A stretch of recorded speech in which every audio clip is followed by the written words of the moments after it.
ආයිබෝවන් යාළුවනේ මේ ඉන්නේ ගීවින්දි පොඩිත්තේ හපම් පැදුරේ ලස්සනට සින්දු කියන දක්ෂ පොඩිත්තියක්. ඉතින් ගීවින්දි පුංචි දෝනිගේ කලෙලි මංගල්‍යයේ ලස්සන සින්දු කියන කලෙලි මංගල්‍යය තිබුණා ඊයේ දිනේදී සයිමන් නවගත් එකම රංගහල මහා විජයබා ඉස්කෝලේ හෝල් එකේ. ඉතින් හෂන් ටිෂ් චූටි බබාලා දෙන්නත් එක්කගෙන දුක් පුතාලා දෙන්නත් එක්කගෙන අපි ගියා මේ ගීවින්දි ගීමියසියේ වැඩසටහන බලන්න. අපි බැල්කනි එකේ තමයි හිටියේ. මේ ඉන්නේ ප්‍රධාන ආරාධිත මුත්ත විදියට ඇවිත් හිටියේ සෝමරත්න දිසානායක සර්. එයත් එක්ක ඉඳලා කතා බහ කරලා ෆොටෝ එකක් ගන්නත් පුළුවන් වුණා.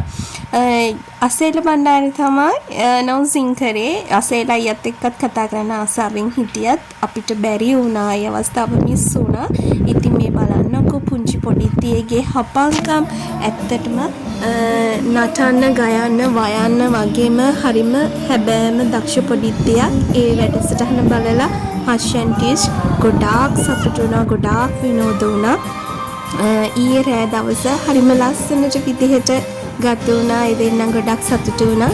මේ පුංචි පොඩිත්තිට සුබ අනාගතයක් කියලා හදවතින්ම ශශීලෙන්ද ප්‍රාර්ථනා කරනවා පුතේ. ඉතින් ඔයාගේ ලස්සන නිර්මාණات එක්ක ඉදිරියට සුබ අනාගතයක් කියලා අපි ප්‍රාර්ථනා කරනවා. ඉතින් මේ වැඩසටහන ගැන අපිට කිව්වේ අපේ ශාමනන්දා. ශාමනන්දට ගොඩාක් ස්තුතියි කියනවා මේ වෙලාවේ. ඉතින් මේ හෂන් ටිෂ් වොග්ස් වලින් ඔයාලට ගෙනාවේ ගීවින්දි ගීමියසියේ වැඩසටහන අපි බලන්න ගිහින් එකතු කරගත්තු සොඳුරු මතකයක්.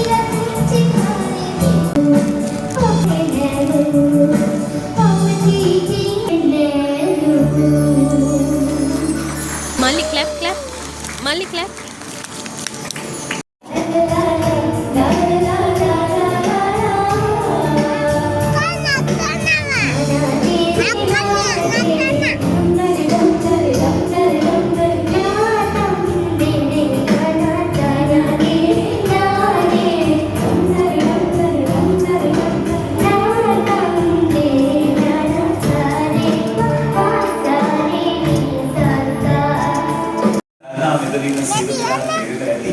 මට හිතෙනවා තව සැර අප්පුඩියක්.